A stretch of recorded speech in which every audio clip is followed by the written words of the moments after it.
اللهم إني أسألك علما نافعا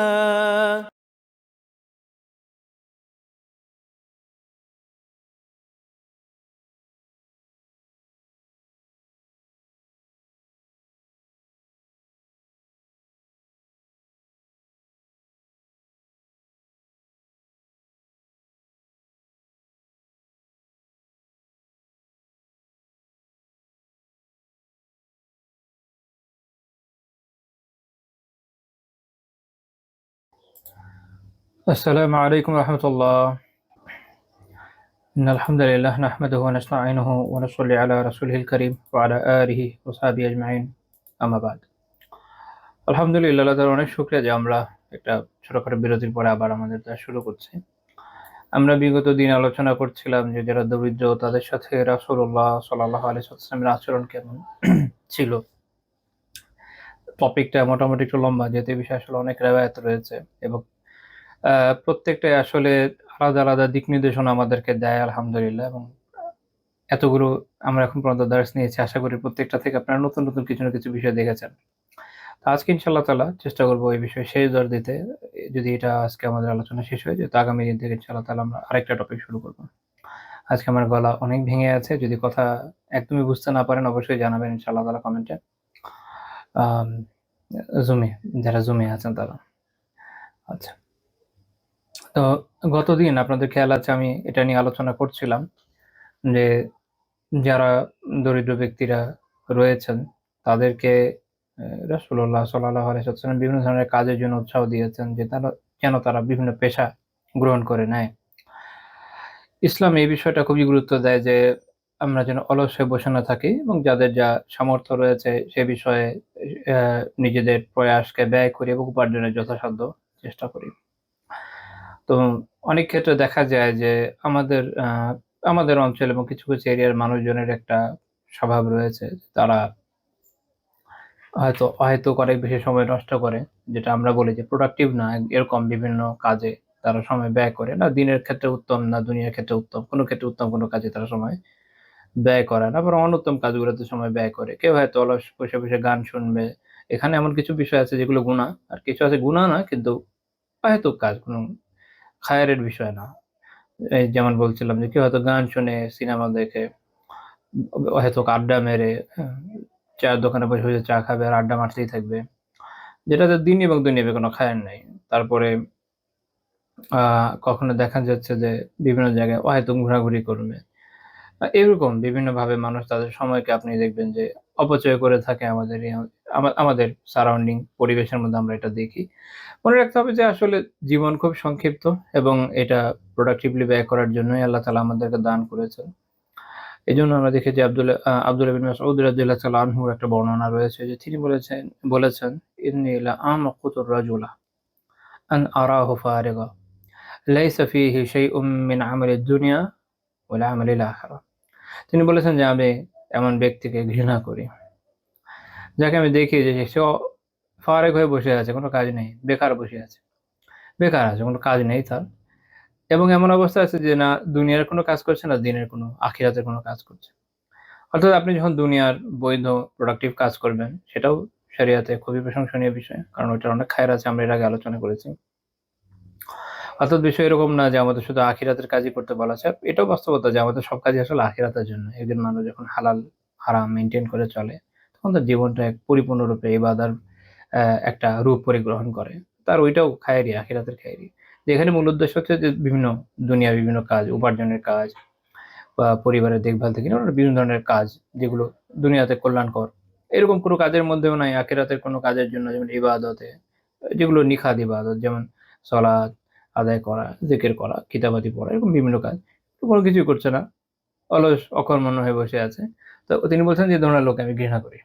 আব্দুল্লাহ বিন মাসউদ রাদিয়াল্লাহু তাআলা আনহু বলছেন। ইমাম ইবনে আবি শাইবা রাহিমাহুল্লাহ তাআলা তার মুসান্নাফে হাদিসটা উল্লেখ করেছেন ৩৪,৫৬২ নম্বর হাদিস। এমনকি অনেক ক্ষেত্রে দেখা যায় যে একজন মানুষের আলহামদুলিল্লাহ শারীরিক সামর্থ্য সব দিক দিয়ে ভালো, বাট অলসতা, কাজ করতে চায় না।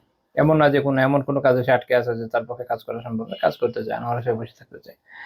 এমনকি এই ধরনের লোককে অ্যা বলা হয়েছে যে তারা আসলে জাকাতের যোগ্য নয়। যেমন রাসূলুল্লাহ সাল্লাল্লাহু আলাইহি ওয়াসাল্লাম বলেছেন, লা তাহিল্লু সাদাকাতু লিগানিয়্যিন ওয়ালা লিযি মিররাতিন সিওয়া ওয়ালা ওয়ালা লি ওয়ালা লিযি মিররাতিন সাওয়ি।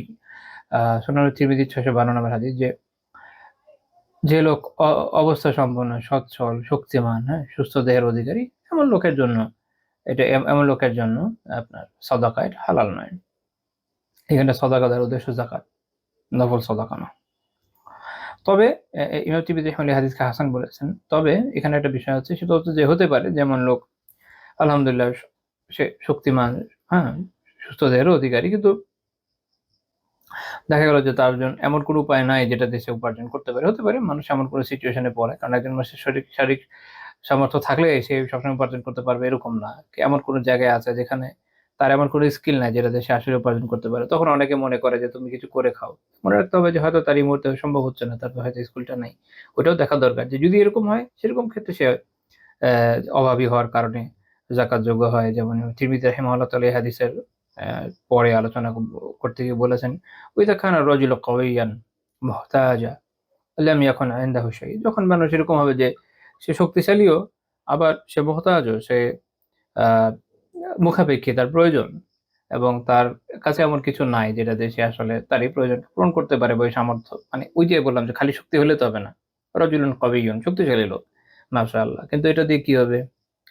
দেখা যাচ্ছে যে তার এমন কোনো সফট স্কিল নাই বা এমন কোনো ধরনের স্কিল নাই যেটা দিয়ে যেখানে সে আছে এখানে সে উপার্জন করতে পারে। হতেই পারে, ভেরি ন্যাচারাল, আমরা নিজেরাই জানি আশেপাশে এমন অনেক মানুষ আমরা দেখি, এটাই বাস্তবতা। তো সেক্ষেত্রে যেটা হবে যে, এবং তার কাছে সে মুহতাজও, সে মুখাপেক্ষীও, তার কাছে ওই তার প্রয়োজন পূরণের ওই অবস্থাটা নাই। তো সে অভাবী এক হিসাবে, দরিদ্র। তখন তিনি বলছেন, আ ফাতুসাদ্দিকা আলাইহি আজজা আনিল মুতাসাদ্দিক ইনদা আহলিল ইলম। তখন তাকে যাকাত দেওয়া যাবে, এবং এটা তার জন্য তাকে যাকাত আদায় এটা বৈধ হবে, এটা আহলুল ইলমরা এই মত দেন।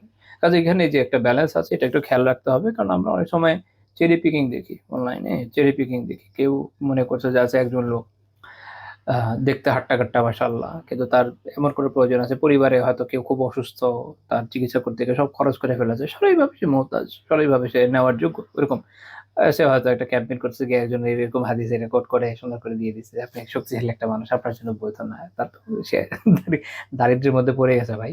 তার এখানে অনেকগুলো ক্রাইটেরিয়া আছে। একটা পূরণ হয়নি, আরেকটা দিক দিয়ে দেখা যাচ্ছে তার আছে। এজন্য চেরি পিকিং করবেন না।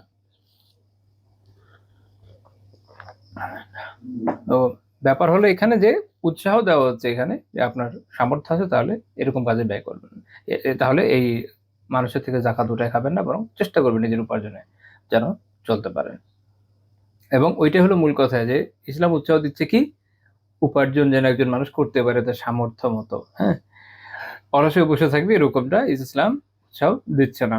এবং আবুল আহওয়াজ সালাম বিন সুলাইম রাহিমাহুল্লাহ তাআলা তিনি বলছেন যে, সুফিয়ান আস-সাউরি রাহিমাহুল্লাহ তাআলা বলেন, আলাইকা বিআমালিল আবতাল। তো তুমি বীরদের যে আমল সেটা করো আবশ্যিকভাবে। সেটা কি? তিনি ব্যাখ্যা করছেন, আল কাসবু মিনাল হালাল ওয়াল ইনফাকু আলাল ইয়াল। হালাল উপার্জন করা এবং পরিবারের জন্য ব্যয় করা। হালাল উপার্জন করা, পরিবারের জন্য ব্যয় করা কাদের কাজ? তিনি বলছেন এটা হচ্ছে আমল আবতাল, যারা বীর তাদের কাজ।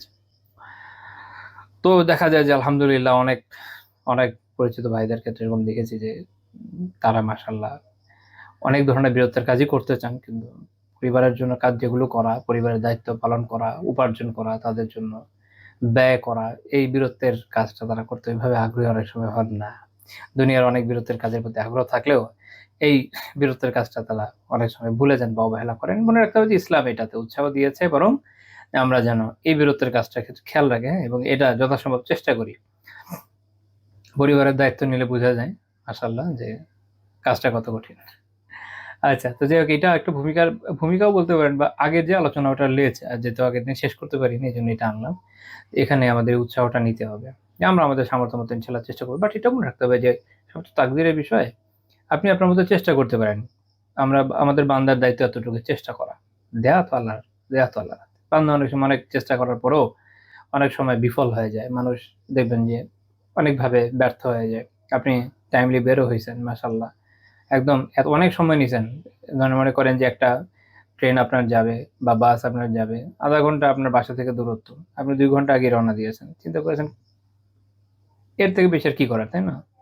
কিন্তু রাস্তা এমন জ্যাম হলো, আবার বৃষ্টির কারণে এমন হাঁটু পানি, আপনি আধা ঘন্টার ওই রাস্তা পার করতে আপনার চলে গেল 3 ঘন্টা, ট্রেন বাস ছুটে গেল। ভেরি ন্যাচারাল, কিছু করার নাই। ওই ওই জায়গাতে আমরা অসহায় না, আমাদের দায়িত্ব যতটুকু আমরা যেন এতটুকু পালন করি, এটা মনে রাখতে হবে। ইসলাম আমাদেরকে প্রোডাক্টিভিটি শেখায়, গতদিন আলোচনা করেছে, আজকে ওইটারই পরবর্তী পরিশিষ্টের আলোচনা। তো যাই হোক, তারপরে দরিদ্রদের সাথে তিনি আরো যে ধরনের ব্যবহার করেছেন বা তাদের শিখিয়েছেন, তার মধ্যে এটাও আছে, এটা সবার জন্য সামগ্রিক। সেটা হচ্ছে 28 নম্বর পয়েন্ট আমাদের আজকে, সেটা হলো তিনি বলেছেন যেন যারা জান থাকে, যারা চায়, যারা সায়েল, তাদের জন্য অল্প হলেও আমরা দান করি। অল্প হলেও, মানুষ অনেক সময় কি করে, মনে করে যে আমার কাছে যখন লাখ লাখ কোটি কোটি টাকা আসবে তখন আমি অনেক দান করব, কিন্তু এখন যেহেতু লাখ লাখ কোটি কোটি টাকা নাই, তাই আমি দান করব না, আমি আপাতত এগুলো জমাবো। এইটা হচ্ছে একটা শয়তানের ধোঁকা, কারণ কে কবে মরে যায় কোনো ঠিক নাই। এবং আজকের দান আজকেরই, এটা আগামীকালকের দান আগামীকালকেরই, 1 মাস পরের দান 1 মাস পরেরই, 1 যুগ পরের দান 1 যুগ পরেরই। কাজে যখন কোনো এরকম সওয়াবের সুযোগ আসবে, আমাদের উচিত সেটা ব্যবহার করা। আল্লাহ তাআলা সূরা আয-যারিয়াতের 19 নম্বর আয়াতে বলেছেন, ওয়াফি আমওয়ালিহিম হাক্কুল লিসাইলি ওয়াল মাহরুম, তাদের যে সম্পদ সমূহ রয়েছে সেটাতে যারা সায়েল, যারা যাঞ্চাকারী, যারা চায় এবং যারা বঞ্চিত রয়েছে, সম্পদ থেকে বঞ্চিত, এসব ব্যক্তিবর্গের হক রয়েছে। এই যে হক, এটা শুধুমাত্র যাকাতের বিষয় নয়। শেখ আস-সাদি রাহিমাহুল্লাহ তাআলা ওনার তাফসীরে তাইসিরুল কারীমের রাহমান, ওনার তাফসীরের নাম, ওখানে উনি এটার ব্যাখ্যা করতে গিয়ে বলছেন যে ওয়াফি আমওয়ালিহিম হাক্কুন, যে তাদের সম্পদের হচ্ছে হক, অর্থাৎ ওয়াজিবুন ওয়া মুস্তাহাব্বুন। দুই ধরনের হকের কথা উনি বলছেন, একটা ওয়াজিব হক, এটা হচ্ছে কি মুস্তাহাব হক। ওয়াজিব হক তো আমরা বুঝি যাকাত এবং সাদাকাতুল ফিতর, আর মুস্তাহাব হক সেটা হচ্ছে এর বাইরে যত ধরনের হক রয়েছে।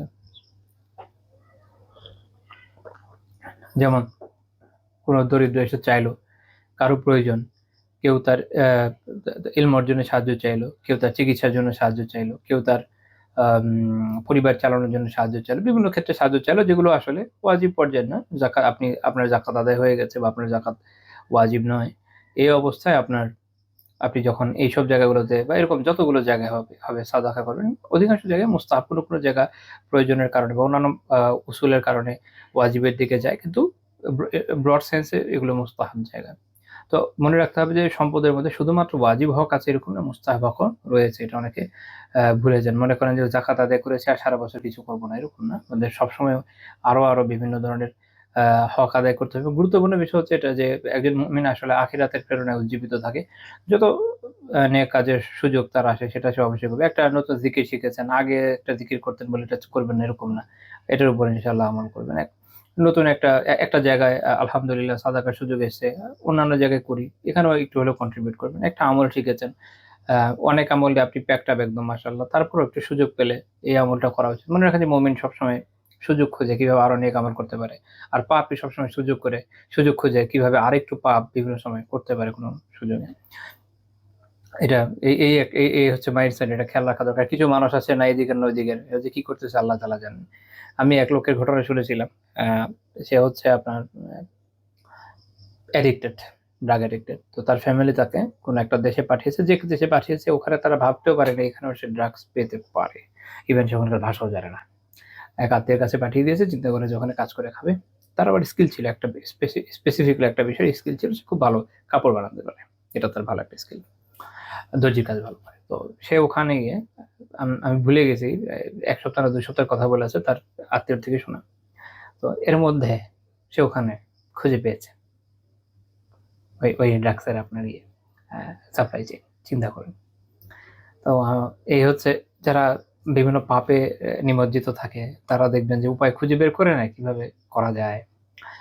তো মুমিনদের এর উল্টা দিকে আরো বেশি অনুপ্রাণিত থাকতে হয়, উজ্জীবিত থাকতে হয় তার নেক কাজের জন্য, অর্থাৎ খুঁজে নিতে হবে কিভাবে আরো বেশি করতে পারি। তো যখন আপনার সম্পদ আলহামদুলিল্লাহ আছে, যতটুকুই থাকুক, অনেক বেশি থাকা জরুরি না, যতটুকুই থাকুক ওটা দিয়ে কতটুকু নেক আমল করা যায় ওই চিন্তা করতে হবে। আল্লাহ তাআলা বলছেন কি লিসাইল ওয়াল মাহরুম, যারা যাঞ্চাকারী, যারা বঞ্চিত তাদের জন্য। এর ব্যাখ্যায় সাদি রাহিমাহুল্লাহ বলছেন, আই লিল মুহতাজিন আল্লাযিনা ইয়াতলুবুনা মিনান নাস ওয়াল্লাযিনা লা ইয়াতলুবুনা মিনহুম। তিনি বলছেন অর্থাৎ সেই সব মুহতাজ, যাদের প্রয়োজন, যারা মুখাপেক্ষী ব্যক্তি, যারা মানুষের কাছে চায়। একটা হচ্ছে সাইল হচ্ছে যাঞ্চাকারী, যে মানুষের কাছে চায় যে ভাই আমার এটা লাগবে। এটা আপনার কাছে সামনাসামনি এসে কেউ চাইতে পারে, পার্সোনালি কেউ চাইতে পারে, কেউ ফোন দিয়ে চাইতে পারে, মেসেঞ্জার ইনবক্স অনেকে চায়, বা সরাসরি পোস্ট দিয়ে চাইতে পারে। এরা হচ্ছে যারা চায়, সাইল মোহতাজ, ওরা যারা চাচ্ছে। আরেক দল হচ্ছে যারা মানুষের কাছে চায় না, এরা হচ্ছে মাহরুম, যারা বঞ্চিত, কিন্তু মানুষের কাছে আলাদাভাবে চায় না। যেমন আল্লাহ তাআলা দুইটাকে আলাদাভাবে উল্লেখ করেছেন যে দুই ক্যাটাগরির মানুষ আছে যারা মুহতাজ। কেউ হয়তো চাইবে মুখ ফুটে, কেউ হয়তো চাইবে না। মনে রাখবেন যে দুই ধরনের লোকেরই হক আছে। যখন হক আসে তখন কথাটার মানে হচ্ছে এই যে আমার কাছে কেউ, একজন আল্লাহ তাআলা যে হক শব্দটা ব্যবহার করেছেন খেয়াল রাখতে হবে, যার মানে এই যে আমার কাছে যদি সম্পদ থাকে, এটা জরুরি না আমার কাছে এসে কাউকে হাত পাততে হবে বা চাইতে হবে, এটা আমার দায়িত্ব। যেহেতু তার হক, আমার দায়িত্ব যে আমি হকদারের কাছে হক পৌঁছে দেবো। আমি এটা আগেও বলেছি যে আমাদের দেশে অনেক কিছুই, যেটা একটা কথা হলো, আপসাইড ডাউন হয়ে গেছে, একদম উল্টে গেছে। এদেশে যাদের দায়িত্ব তারা দায়িত্ব পালন করে না, বরং কেউ দায়িত্ব পালন করলে আমরা খুশি চোটে ফিট খাই, যাই ফেসবুকে পোস্ট দিই, মাশাআল্লাহ অসাধারণ দায়িত্ব পালন করছে, এটা তার দায়িত্ব, এটার জন্য সে বেতন পায় প্রতি মাসে। তো যার দায়িত্ব, এদেশে কেউ দায়িত্ব পালন করে না। কেউ দায়িত্ব পালন করলে আমরা খুশি হয়ে যাই এই জন্য। আর যার দায়িত্ব না, তারই প্যারা খাওয়া লাগে। এটা হচ্ছে আমাদের দেশের সিচুয়েশন। তো এখানে এরকমই হয় যে যারা হতাশ তাদেরই সামনে সামনে গিয়ে দৌড়ানো লাগে। আর অ্যাকচুয়ালি এটা তার দায়িত্ব, যে এটা পৌঁছে দিলে দেখবে যে তার কোনো মাথা ব্যথা নাই। আল্লাহ, যাই হোক, আহ এক্ষেত্রে আরেকটা ব্যালেন্সিং বিষয়, সেটা হচ্ছে যে মনে রাখতে হবে যে অনেক সময় মানুষের বাহ্যিক অ্যাপিয়ারেন্স দেখে মিসজাজমেন্টের মধ্যে পড়ে যায় এবং মনে করে যে না, ওরে আমি দিব না, এবং অনেক সময় রাফ বিহেভও করে। আমি এটা নিজে দেখেছি বিভিন্ন সময় ধরে রাফ বিহেভ করতে, এটা সঠিক না।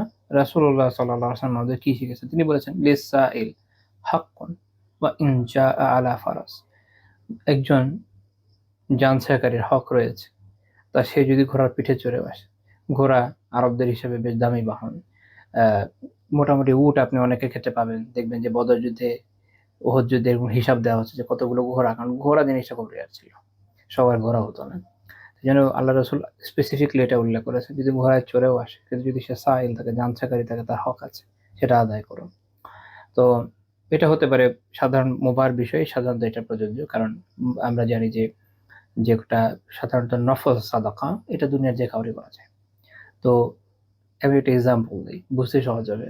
আপনি বই বিতরণ করছেন, দিনী কিতাব বিভিন্ন জায়গায়, বা দাওয়া করছেন, দাওয়া করেন, আলহামদুলিল্লাহ বই দিচ্ছেন, মাশাআল্লাহ খুব সুন্দর। তো আপনি যে বইটা নিচ্ছেন, যে সাদাকার টাকায় ওঠানো, এখন একজন লোক সুন্দর করে গাড়ি থেকে নেমেছে, আপনি তাকে এটা দিতে পারবেন কি পারবেন না? কারণ যে মাসালা তো তখন আপনার মাথায় ভারী, এত ধনী মানুষ, এটাকে এটা দেওয়া জায়েজ হবে? হ্যাঁ, জায়েজ হবে, কোনো সমস্যা নেই, জায়েজ হবে। এটা যেহেতু নফল, নফল সাদাকা দুনিয়ার যে কাউরে দেওয়া যায়। কোন এক জায়গায় কেউ সাদাকা হিসাবে গাছ লাগিয়েছে, একজন ধনী লোক ক্লান্ত হয়ে গেছে, বসে বসে নিতে পারবে না? পারবে। নফল সাদাকার উপকার যে কেউ নিতে পারে। তো এই জন্য যখন দেখবেন যে কেউ এমন কোনো সিচুয়েশনে পড়েছে, হতে পারে ধনী মানুষের সিচুয়েশনে পড়তে পারে, সিচুয়েশন ছাড়াও এরকম, আমি এই জন্য মাসালা ভেঙে বলছি যে কখনো এমন বিষয় থাকে যেটা শুধু দারিদ্রের জন্য না, অন্যান্য খায়ের বিষয় থাকে, এই খায় তাকে দিতে পারবেন কি পারবেন না, অনেকের মাথায় চিন্তা আসে না, বাট এটা কিন্তু মাসালার বিষয়। কোনো কোনো গ্রুপের মানুষ এরকম মনে করে যে এটা মনে হয় তাদের দেওয়া যায় না, বাট বিপুল পরিমাণ রাওয়াত এবং জুমহুর ফুকাহার অবস্থান এটাই যে অবশ্যই দেওয়া যায়, কোনো সন্দেহ নেই। তো এই যে হাদিসটা মাত্র উল্লেখ করা, আবু দাউদ রাহিমাহুল্লাহ তাআলা তার সুনানে উল্লেখ করেছেন, ১৬৬৫ নম্বর হাদিস। শোয়েব আহমদ রাহমাতুল্লাহি আলাইহি হাদিসকে হাসান বলেছেন। তো আমাদের এটা মনে রাখতে হবে যে যে চাইছে যানসাকারী, আমাদের অল্প হলেও তাকে সাহায্য করা উচিত। এই হাদিসগুলোর আলোকে বোঝা যায়। আরো হাদিস আছে, যেমন তিরমিজি রাহিমাহুল্লাহ উল্লেখ করেছেন ৬৬৫ নম্বর হাদিস, যেখানে আমরা দেখি যে আহ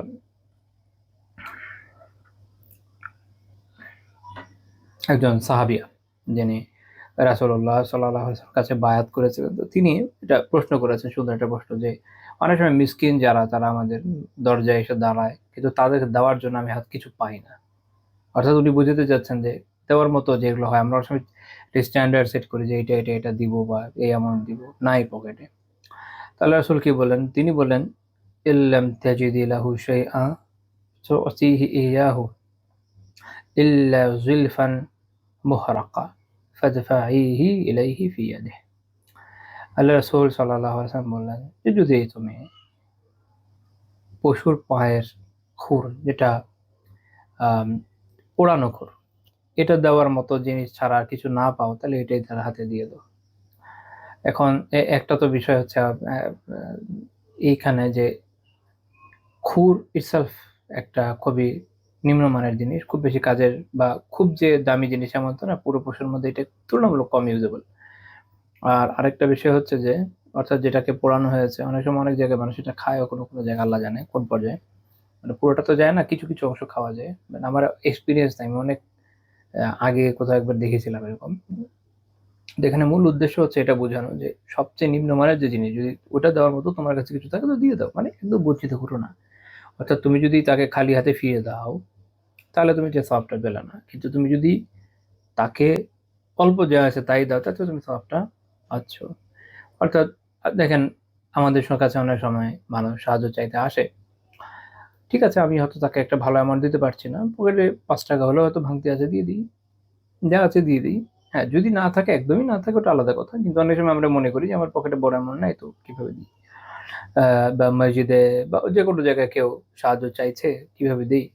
তো অনেক সময় অনেকে এটা মনে করে, এবং অনেক সময় এরকমও হয় যে কাছের পরিচিত কেউ কোনো কারো কোনো সাহায্য প্রার্থীর জন্য কালেকশন করতে আসলেন, তখন অনেকে খুব অস্বস্তি বোধ করে যখন তার পকেটে টাকা নাই, যে আমি তো এখন খুব বেশি নয়, আমি কিভাবে দিই, এরকম আর কি। কিন্তু মনে রাখতে হবে যে যদি তাকে আমি অল্পও দিতে পারি, তাহলে আমার কাজ হচ্ছে তাকে অল্পই দিয়ে দেওয়া, কি যায় আসে, কিছু যায় আসে না। আমি তো তার সন্তুষ্টির জন্য দিচ্ছি না, দিচ্ছি আল্লাহ তাআলার সন্তুষ্টির জন্য।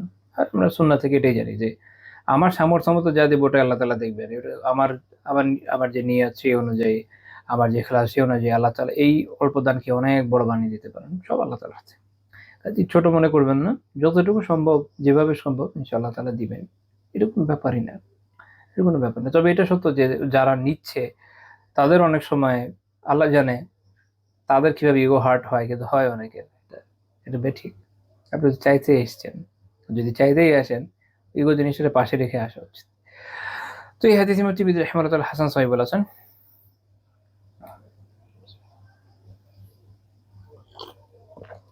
এই প্রসঙ্গে একটা প্র্যাকটিক্যাল টাইপের উদাহরণ পাওয়া যায় হাদিসে। আমর বিন মুআয আল আনসারী রাদিয়াল্লাহু আনহু বর্ণনা করেছেন যে একবার তাদের দরজায় একজন সায়েল, একজন যানচাকের এসে তার কাছে চেয়েছে কোনো কিছু। তখন তার যে দাদি, মানে দাদি যিনি সাহাবিয়া ছিলেন, তো তিনি বললেন যে আত'ইমুহু তামরা, তাকে খেজুর খাওয়াও। তখন ওরা বললেন যে লাইসা ইনদানা, আমাদের কাছে তো খেজুর নাই। তো তখন তিনি বললেন তাহলে তাকে ছাতু খাওয়াও। তো তো তারা বললেন বাসায় যারা, যে এত খুব বিস্ময়কর বিষয় আপনার এই কথা, যে আমাদের কাছে যেটা নাই আমরা কিভাবে খাওয়াবো? না নাই, এগুলো আমাদের কাছে এগুলো কিছুই নাই। তখন তার যিনি দাদি তিনি বললেন যে আমি আল্লাহ রাসূল সাল্লাল্লাহু আলাইহি ওয়াসাল্লামকে বলতে শুনেছি, লা তারুদ্দু সাইলা ওয়ালাউ বিজিলফিন মুহাররাক, যে যারা সাইল, যে যাঞ্চাকারী, লা তারুদ্দু সাইলা, যাঞ্চাকারীকে তোমরা ফিরিয়ে দিও না। একটা হলো ওই যে উম, পোড়ানো যে খুর, সেটা হলেও দাও। ওয়ালাউ বিজিলফিন মুহাররাক, একটা পোড়ানো খুর হলেও দিয়ে দাও। অর্থাৎ একদম খালি হাতে ফিরিয়ে দেও না, কিছু হলেও দাও, যতটুকু পারো। তো এই হাদিস ইমাম আহমদ রাহিমাহুল্লাহ উল্লেখ করেছেন মুসনাদে ২৭,৪৫১ নম্বর হাদিস, শোয়েব আহমদ রাহিমাহুল্লাহ হাসান বলেছেন। এখান থেকে আমাদের শিক্ষা, এই এখন পর্যন্ত আলোচনা হলো এই, যে আমরা যেন যাঞ্চাকারীকে অল্প হলেও দান করি। এটা আমি মাঝে প্রচুর উৎসাহ দিই যে যথাসম্ভব করেন, যত সম্ভব করেন। অনেক বেশি দিব এই চিন্তা করে শয়তানের ওয়াসওয়াসায় পড়ে সাদাকা থেকে দূরে থাকবেন, যতটুকু পারা যায় করা উচিত সামর্থ্য মতো। আচ্ছা, এরপরে পয়েন্ট হচ্ছে যে রাসূলুল্লাহ সাল্লাল্লাহু আলাইহি ওয়াসাল্লাম এরকম বিভিন্ন সময়ে দরিদ্র ব্যক্তিদের নিজ উদ্যোগে বিয়েও করিয়েছেন। এর বেশ কিছু বর্ণনা পাওয়া যায়, আমি স্পেসিফিকলি একটা বর্ণনা সামনে আনতে চাই। সহিহ বুখারীর ৫,০৩০ নম্বর হাদিসে আছে, সাহল বিন সাদ রাদিয়াল্লাহু আনহু বর্ণনা করেছেন যে একজন নারী, তিনি আল্লাহ রাসূল সাল্লাল্লাহু আলাইহি ওয়াসাল্লামের কাছে এসে বললেন, ইয়া রাসূলাল্লাহ, জিতু লিআহাবা লাকা নাফসি, আমি আপনার কাছে নিজেকে হেবা করার জন্য, নিজেকে সমর্পণ করার জন্য এসেছি। অর্থাৎ তিনি আল্লাহ রাসূলের হাওয়ালা করে দিয়েছেন, নিজেকে সমর্পণ করে দিয়েছেন। এখন আপনি চাইলে আরকি বিয়ে করবেন এরকম। তো আল্লাহ রাসূল সাল্লাল্লাহু আলাইহি ওয়াসাল্লাম তাকে খুব ভালো করে দেখলেন। আপাদমস্তক খুব ভালো করে দেখলেন, এরপর মাথা নামিয়ে ফেললেন। অর্থাৎ তিনি বোঝাচ্ছেন যে তার আসলে জরুরতটা নাই। তিনি বিয়ে করতে আপাতত চাচ্ছেন না। বা এই নারীকে তার পছন্দ হয় নাই, যে কোনোটা হতে পারে, আল্লাহ আলাম। তো তারপর যেটা হলো যে অনেকক্ষণ তিনি কোনো কিছু যেহেতু বলেন নাই, তো উনি ওখানে বসে গেলেন, সেই সাহাবী উনি বসে গেলেন। তখন একজন সাহাবীদের মধ্যে থেকে যে পুরুষ, তিনি দাঁড়িয়ে বলেন, ইয়া রাসূলুল্লাহ, ইল্লাম ইয়াকুন লাকা বিহা হাজা ফাজাউজনিহা, যদি আপনার প্রয়োজন না থাকে তার কাছে, আপনি আমাকে বিয়ে দিয়ে দেন। আল্লাহ রাসূল সাল্লাল্লাহু আলাইহি ওয়াসাল্লাম বললেন যে হাল ইনদাকা মিন শাই, তোমার কাছে কিছু আছে, অর্থাৎ দেনমোহর দেওয়ার মতো কিছু আছে? তো তিনি বললেন, লা ওয়াল্লাহি ইয়া রাসূলাল্লাহ, আল্লাহ রাসূল, আল্লাহর কসম, আমার কাছে কিছু নাই। তো এখানে একটা গুরুত্বপূর্ণ বিষয়, তাহলে যার কিছু নাই সে বিয়ে করতে যাওয়াটা খারাপ বিষয় না একদম, তাই না? তো তাহলে যদি তার প্রয়োজন হয় সে চাইতে পারে। আচ্ছা, তো আল্লাহ রাসূল কি বললেন যে ইযহাব ইলা আহলিক ফানজুর হাল তাজিদু শাইআ, তোমার পরিবারের কাছে যাও, দেখো যে কিছু পাও কিনা ওখানে। তো তিনি গেলেন, আবার ফেরত আসলেন, বলেন যে ওয়াল্লাহি ইয়া রাসূলুল্লাহ, আল্লাহ রাসূল, আল্লাহর কসম, মা ওয়াজাদতু শাইআ, কিচ্ছু বের হয়নি। মানে দেনমোহর দিবে এরকম কিচ্ছু খুঁজে পায়নি। এরকম দারিদ্র তার জীবনে ছিল, উনি এরকমই দরিদ্র ছিলেন। কারণ আমাদের সমাজে এগুলো বলতে গেলে যে কেউ কি বলবে, আল্লাহ জানে কি কি কথা শোনায়, তাই না? কত দূরে চলে গেছি আমরা। তো রাসূলুল্লাহ সাল্লাল্লাহু আলাইহি ওয়াসাল্লাম কি বললেন, আনজুর আলা খাতামান মিন হাদিদ, দেখো গিয়ে একটা লোহার আংটিও যদি পাও নিয়ে আসো। লোহার আংটি সবচেয়ে কম মূল্যের, অনেক কম দামের। অনেকে দিনমোহর একটা সর্বনিম্ন পরিমাণের কথা চিন্তা করে থাকেন, 10 দিরহাম এরকম। এই হাদিস তাদের বিপক্ষে দলিল যে লোহার আংটি 10 দিরহামে পৌঁছাবে না। বস্তুত উভয় পক্ষে যদি সম্মতি থাকে, যে কোনো অ্যামাউন্টে দেনমোহর নির্ধারিত হতে পারে, কমও হতে পারে, বেশিও হতে পারে, ব্যাপার না। তো উনি গেলেন, গিয়ে একই কথা বললেন যে আল্লাহর কসম ইয়া রাসূলুল্লাহ, কিচ্ছু বের নাই, ওয়ালা খাতামান মিন হাদিদ, একটা লোহার আংটিও বের। তারপর উনি একটা ইন্টারেস্টিং কথা বলছেন, ওয়ালাকিন হাদা ইজার, এই যে আমার এই ইজার, ইজার ওই যে লুঙ্গির মতো, যদি ফুল লুঙ্গি না, কারণ আমাদের লুঙ্গি তো আসলে বার্মিজ প্রোডাকশন। তো আরবের যে ইজার, এটা একটু ডিফারেন্ট জিনিস। তো তার যে ইজার, তিনি যেটা নিচে পড়তেন, তো বুঝেছে আমার এটা আছে। তারপরে তিনি মানে এটা বুঝেছেন যে এটা কি করবেন, যে এটা আমি দেওয়ার মতো আমার কাছে এটা আছে। আল্লাহ রাসূল সাল্লাল্লাহু আলাইহি ওয়াসাল্লাম বললেন যে তোমার ইজার দিয়ে কি হবে? যদি এটা তুমি পড়ো, তার কিছু থাকবে না। ইল্লা বিস্তাহু লাম ইয়াকুন আলাইহা মিন শাই ওয়া ইল্লা বিসাত লাম ইয়াকুন আলাইকা বিশাই। যদি তুমি পড়ো তার কিছু থাকবে না, যদি সে পড়ে তোমার কিছু থাকবে না। এটা দিয়ে কি হবে? তো উনি পরে বসে, উনি ওই সাহাবী পরে বসে গেছেন, অনেকক্ষণ বসেছিলেন এবং দীর্ঘ মজলিস হলো। তারপরে একসময় যখন দাঁড়ালেন, তাকে দেখে রাসূলুল্লাহ সাল্লাল্লাহু আলাইহি ওয়াসাল্লাম বললেন যে তাকে ডাকার জন্য, এবং বললেন, হাযা মাআকা মিনাল কুরআন, তোমার সাথে কোরআনের কিছু আছে? অর্থাৎ কোরআন তোমার কিছু হিফজ আছে কিনা আরকি, এটা বোঝানোর জন্য আপনি জিজ্ঞেস করলেন। তিনি বললেন যে মাই সূরাতু কাযা ওয়া সূরাতু কাযা ওয়া সূরাতু কাযা, এই সূরা আমি জানি। এরকম বেশ কিছু সূরার কথা বললেন। আল্লাহ রাসূল জিজ্ঞেস করলেন, আতাকরাউহুন্না আন যহরি কলবিক, তুমি কি অন্তর থেকে পড়ো, অর্থাৎ একদম মুখস্থ আছে কিনা? তিনি বললেন, হ্যাঁ। তখন আল্লাহ রাসূল বলেন যে ইযহাব ফাকাদ মাল্লাকতুহা বিমা মাআকা মিনাল কুরআন, তোমার কাছে কোরআন যা আছে এটা শিখার বিনিময়ে আমি তাকে তোমার অধীনস্থ করে দিচ্ছি, অর্থাৎ বিয়ে দিয়ে দিচ্ছেন এর উপরে ভিত্তি করে, কোরআন শেখানোর উপরে ভিত্তি করে, যেহেতু এই কোরআন তার কাছে আছে বা কোরআন এই সূরা তার জানা আছে। অর্থাৎ সর্বনিম্ন এই পরিমাণ যেহেতু ওনার কাছে আছে, অ্যাটলিস্ট এটার যে ভিত্তি হয় তার উপর, এটা যা হয় তার উপর ভিত্তি করে তাকে বিয়ে দিয়ে দিলেন। এখানে আমরা যে জিনিসটা দেখলাম যে একজন অত্যন্ত দরিদ্র সাহাবী, তার বিয়ের বিষয়ে রাসূলুল্লাহ সাল্লাল্লাহু আলাইহি ওয়াসাল্লাম সেটেল করলেন। উনি তো মানে আমাদের এখনকার দৃষ্টিভঙ্গিতে যেটা হয় যে কত কথা বলবে, তাই না? এরকম কিন্তু উনি ছেড়ে দিচ্ছেন না, উনি সাহায্য করছেন। সলিউশন বের করে আনছেন যে তার জন্য বিয়ের ব্যবস্থাটা হয়ে যায়, যেহেতু তার বিয়ে দরকার, সে চাইছে তার জন্য যে বিয়ের ব্যবস্থা হয়ে যায়, তার দিকে তিনি গুরুত্ব দিয়েছেন। এই হাদিসের অনেকগুলো ফায়দা রয়েছে, উলামা বিভিন্ন কিতাবে প্রচুর ফাওয়ায়েদ উল্লেখ করেছেন, সব তো আমি উল্লেখ করব না, কয়েকটা উল্লেখ করে দিই ইনশাআল্লাহ তাআলা। ডক্টর আব্দুল্লাহ তাইয়ার, উনি ওনার কিতাব উমদাতুল ফিকহের একটা ব্যাখ্যা আছে, ওখানে উনি যে ফায়দাগুলো উল্লেখ করেছেন শেখ ইথিওপিয়া রাহিমাহুল্লাহ তাআলা, যে ফায়দাগুলো উল্লেখ করেছেন তার শরহাতে সহিহ মুসলিমের, এগুলো মিলে আর কি আমি কিছু ফায়দা উল্লেখ করি। এক হচ্ছে এটা, যেটা এখান থেকে দেখা যাচ্ছে জাওয়াজ আরাদিল মারআতি নাফসাহা আও রাজুল ইবনাতাহ আলা রাজুলি মিন আহলিল খায়র ওয়াস সালাহ, যে এই একজন নারী কোনো ভালো নেককার পুরুষের কাছে বা কোনো লোক তার মেয়েকে কোনো নেককার বা ভালো পুরুষের কাছে বিয়ের জন্য, কল্যাণ আসলে আহলুল খায়র ওয়াস সালাহ মানে যে কল্যাণ এবং ভালো কি বলে এটাকে, নেককারিতার অধিকারী এই ধরনের ব্যক্তির কাছে উপস্থাপন করতে পারে। এখানে একটা ব্যাপার অবশ্য যে এখানে আরেকটা মাসালা আছে, অনেকে এখান থেকে এটা মনে করতে পারেন যে একজন মেয়ে সে তার বাবা ছাড়া, ওয়ালি ছাড়া নিজে এইভাবে যাবে না, এরকম না। এখানে বিষয় হচ্ছে যে যেটা মুহাদ্দিসিনরা উল্লেখ করেছেন যে এই সাহাবিয়ার ওনার কোনো ওয়ালি ছিল না, কারণ আমরা জানি লা নিকাহা ইল্লা বিওয়ালিয়্যিন, হাদিস থেকে আমরা জানি যে ওয়ালি ব্যতীত কোনো বিয়ে হয় না, বিয়ে শুধু ওয়ালি দিতে পারে। তো ইনার যেহেতু ওয়ালি ছিল না, মনে রাখতে হবে যে যদি কারো কোনো ভ্যালিড ওয়ালি না থাকে তাহলে শাসক, সরাই শাসক, যে কেউ না, সরাই শাসক তার ওয়ালি হয়। তো এই ক্ষেত্রে যেহেতু ওনার কেউ ছিল না, তো রাসূলুল্লাহ সাল্লাল্লাহু আলাইহি ওয়াসাল্লাম নিজে ওয়ালি হয়ে তার বিয়েটা দিয়ে দিয়েছেন, এবং এই কারণে তিনি সরাসরি আল্লাহ রাসূলের কাছে নিজে উপস্থাপন করেছেন। এখানে আল্লাহ রাসূলের একটা খাসিয়াত আছে, এটা আমি একটু পরে আলোচনা করবো, যেটা অন্য কারোর জন্য নাই। তো মূল কথা হচ্ছে এখানে যে কোনো নারী যদি কাউকে মনে হয় যে হ্যাঁ আলহামদুলিল্লাহ উনি দিনদার, ওনাকে জীবন সঙ্গী হিসেবে পেলে ভালো হয়, সে তার ওয়ালির কাছে বিষয়টা উপস্থাপন করবে।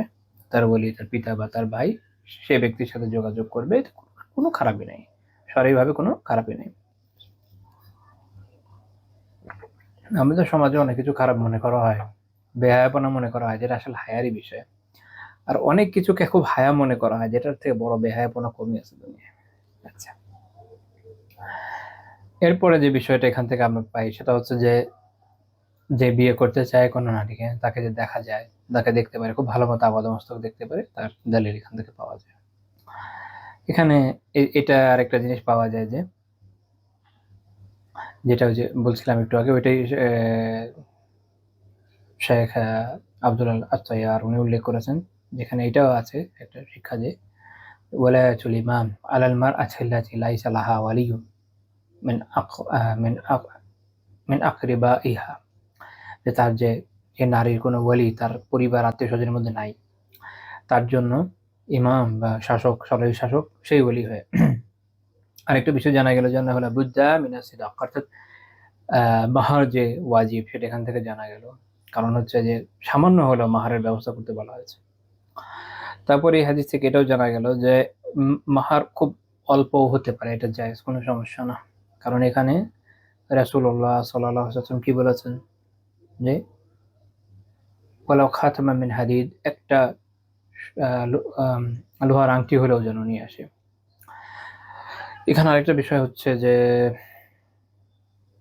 ইবনে কুদামা রাহমাতুল্লাহি আলাইহি উমদাতুল ফিকহে এটা উল্লেখ করেছেন, যে একটু আগে বলেছি যে এ থেকে এটাও বোঝা যায় যে মাহার বেশি হতে পারে, কম হতে পারে, মিউচুয়াল আন্ডারস্ট্যান্ডিং এর উপর নির্ভর করবে, এর কোনো সর্বোচ্চ সীমাও নেই, সর্বনিম্ন সীমাও নেই।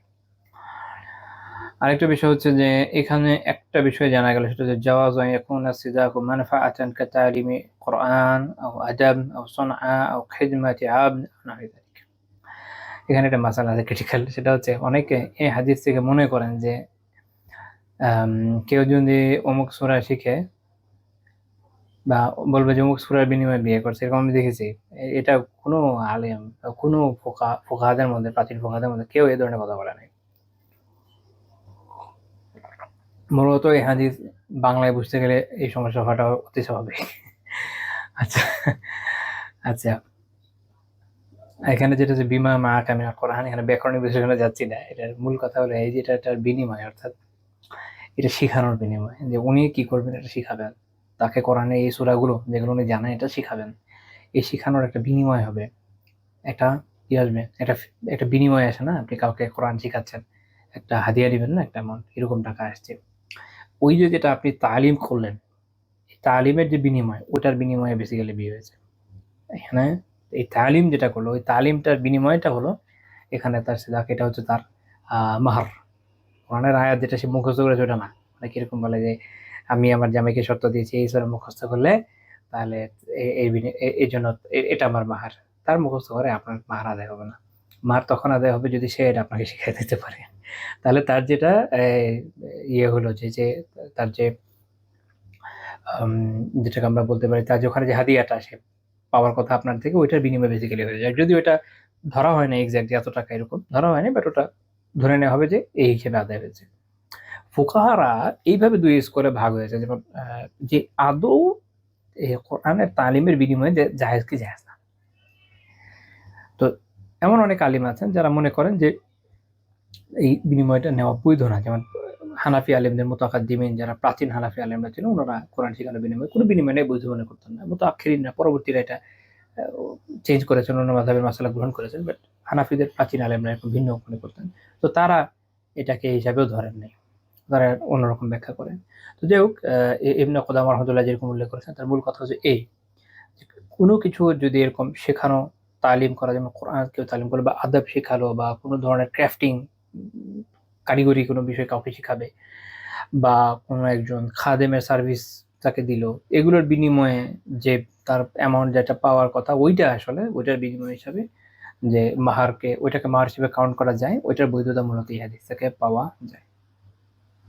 এই হাদিস থেকে আরেকটা জিনিস শেখা যায়, সেটা হচ্ছে যে আকদের আগেই মাহারের আলোচনা করে নেওয়া উচিত।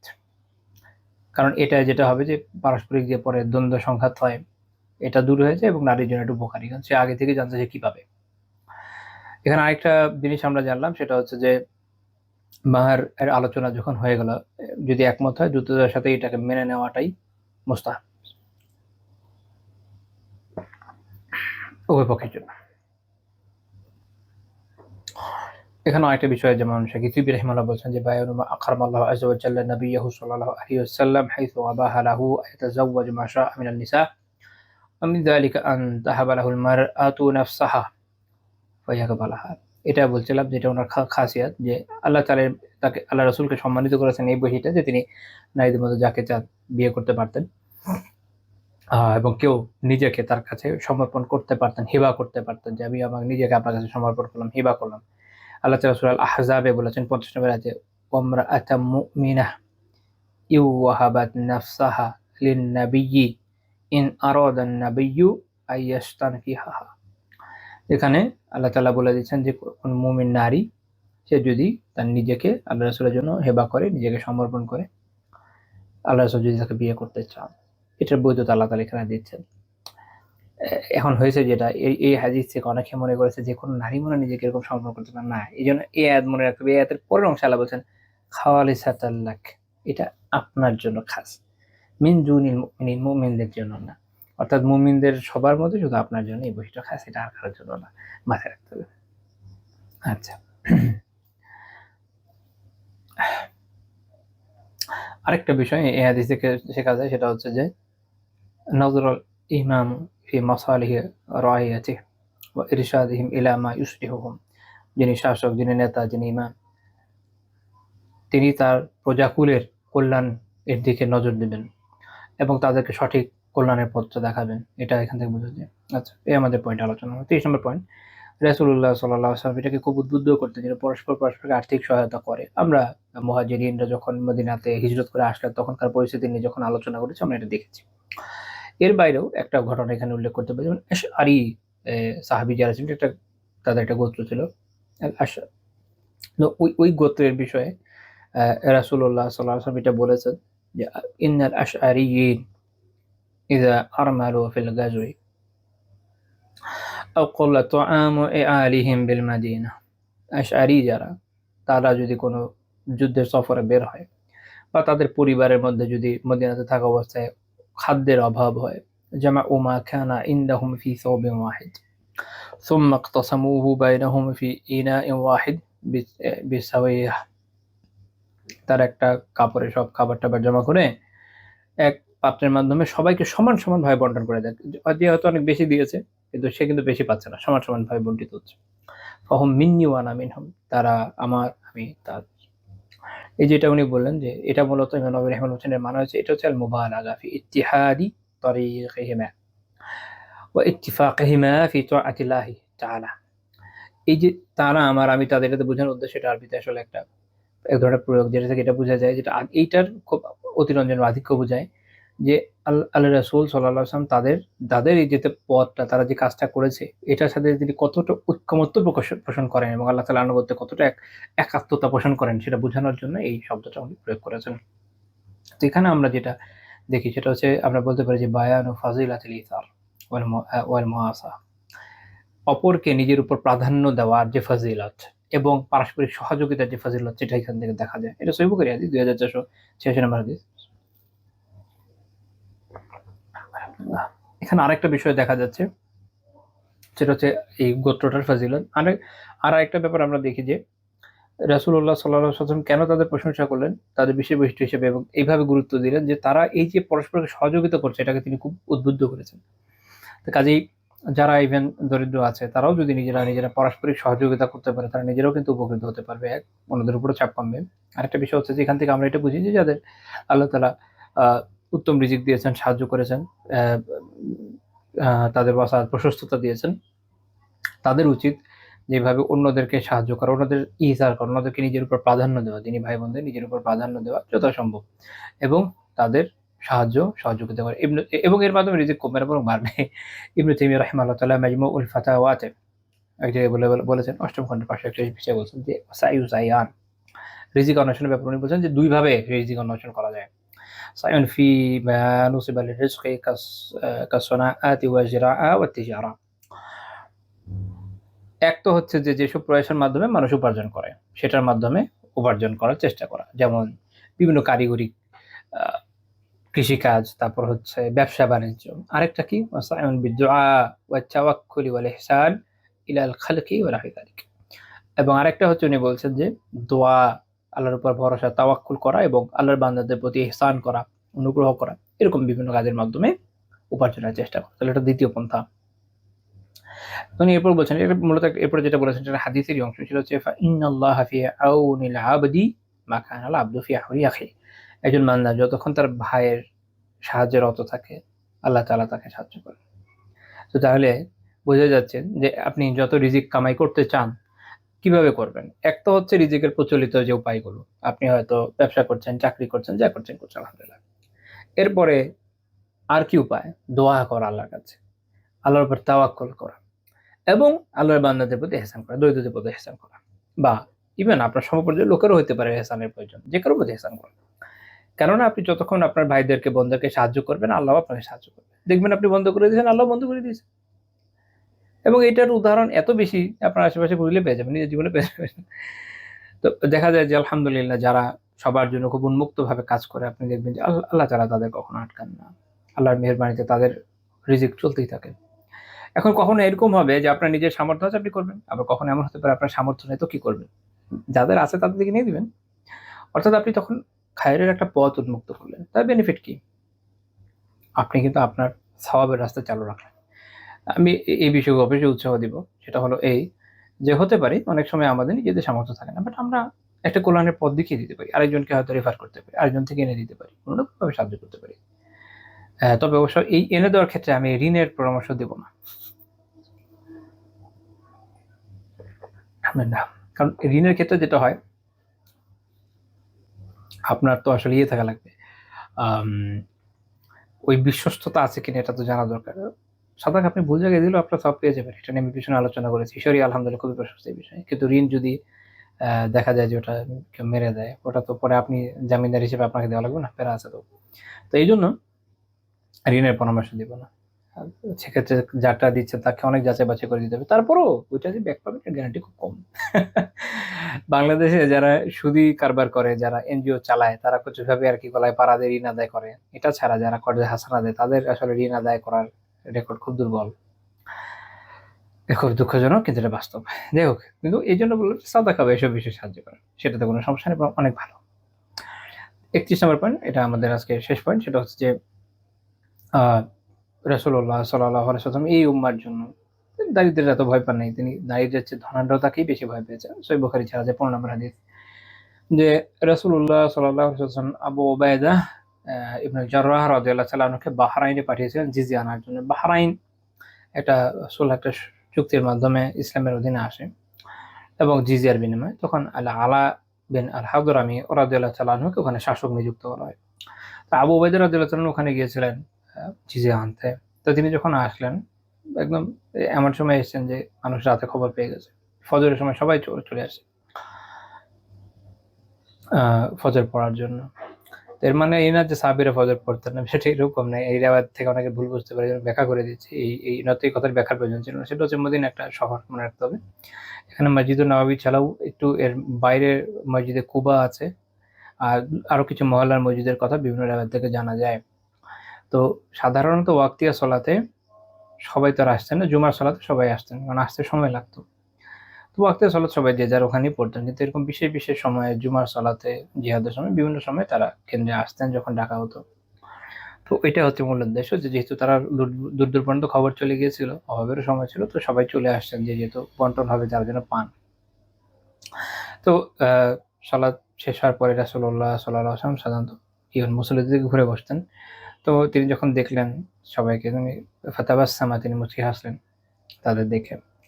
বললেন যে আযুন্নুকুম সামি'তুম আন্না আবা উবাইদা কাদিমা বিশাই। আমার মনে হয় যে আবু উবাইদা যে কিছু নিয়ে এসেছে, এটা তোমরা শুনেছো। সাহাবীরা বললেন যে হ্যাঁ, আমরা শুনেছি ইয়া রাসূলুল্লাহ।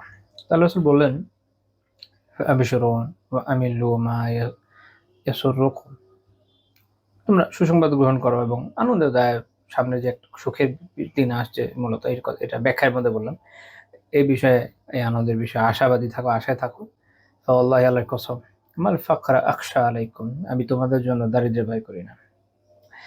এটা তার একটা মুজিজা, এই হাদিসটা তার মুজিজার মধ্যে পড়ে, কারণ তিনি ওই সময় জানছিলেন, আল্লাহ তাআলা জানিয়ে দিয়েছেন যে ভবিষ্যতে কি হতে যাচ্ছে। এবং এই উম্মাহকে আল্লাহ তাআলা যে বিপুল সম্পদ দিয়েছেন, তা তো এখান থেকে জানা যাচ্ছে। তো তিনি বলছেন, আমি তোমাদের জন্য দারিদ্র্য ভয় করি না। এখন দারিদ্র আছে, ঠিক আছে, এটার ভয় করি না। ওয়ালাকিন ইয়াখশা আন তুবসাতা আলাইকুমুদ দুনিয়া, বরং আমি এটা ভয় করি তোমাদের জন্য দুনিয়াকে প্রশস্ত করে দেওয়া হবে, প্রাচুর্য আসবে তোমাদের কাছে। কামা বুশিতাত আলা মান ক্বাবলাকুম, যেভাবে তোমাদের পূর্বে যারা আসছিল তাদের জন্য প্রশস্ত করে দেওয়া হয়েছিল। সেটা আপনি দেখেন যে ইহুদিদের জন্য, খ্রিস্টানদের জন্য সম্পদের কোনো অভাব ছিল না। তো সব উম্মাহকে আল্লাহ তাআলা প্রচুর সম্পদ দিয়েছেন, একের পর এক। তো আল্লাহ রাসূল এরপর বললেন ফাতানাফাসুহা কামা তানাফাসুহা, ফলে ফলে যেটা হবে, তারা যেভাবে পরস্পর প্রতিযোগিতা করেছিল, তোমরাও সম্পদের জন্য প্রতিযোগিতায় লিপ্ত হয়ে যাবে। ওয়াতুহলিকাকুম কামা আহালাকাতহুম, যেভাবে এই প্রতিযোগিতা তাদেরকে ধ্বংস করেছিল, তোমাদের ধ্বংস করবে। আল্লাহ রাসূল সত্য বলেছেন।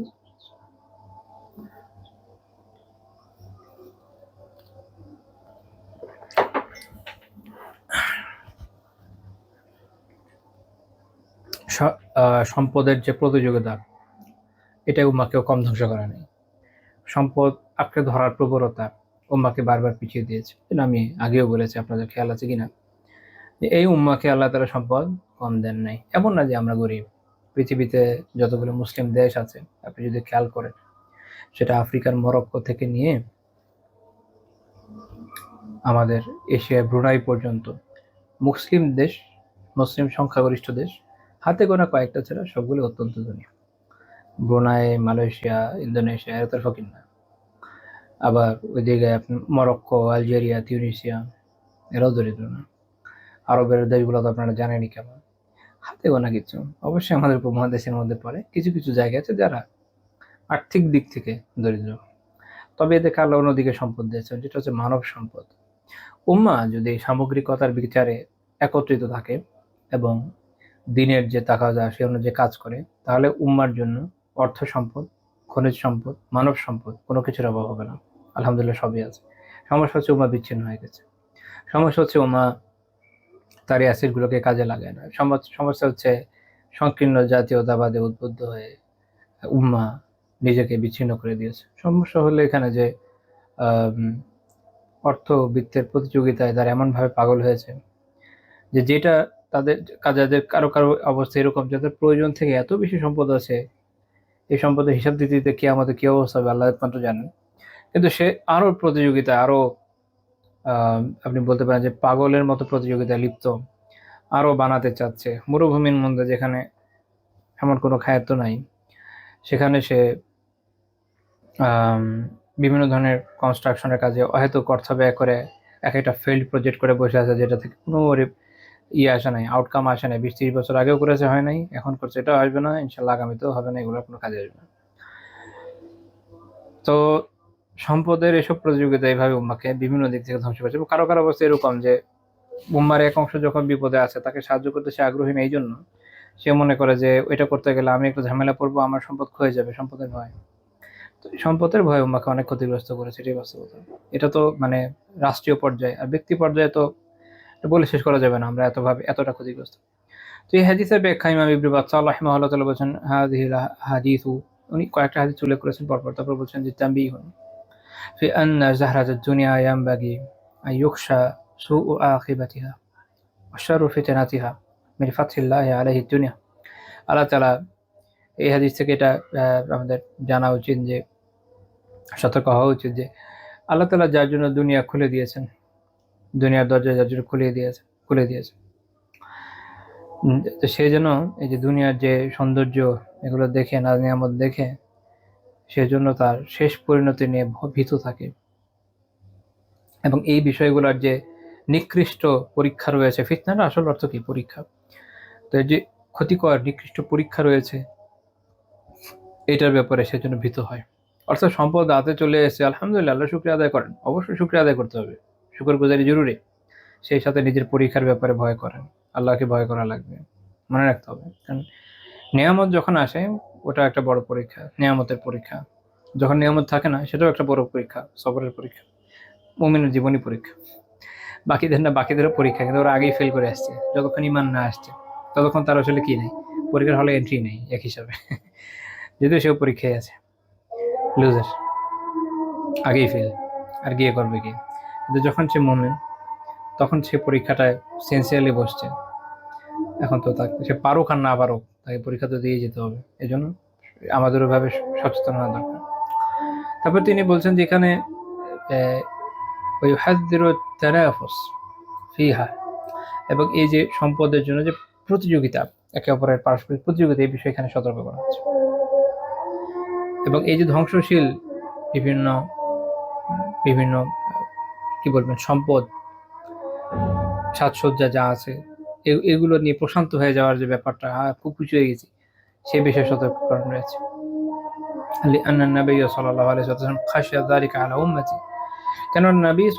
ওয়াসাল্লাম তার উম্মার জন্য এটা নিয়ে ভয় পেয়েছেন, সংকিত হয়েছেন। ওয়াহাযযারাহুম মিনহু লিইলমিহি আন্নাল ফিতনা মাকরুনাতুন বিল গিনা, এবং তিনি তাদেরকে সতর্ক করেছেন এই জন্য যে তারই জ্ঞান ছিল, তিনি এটা জানতেন যে ফিতনা সম্পদের সাথে যুক্ত থাকে।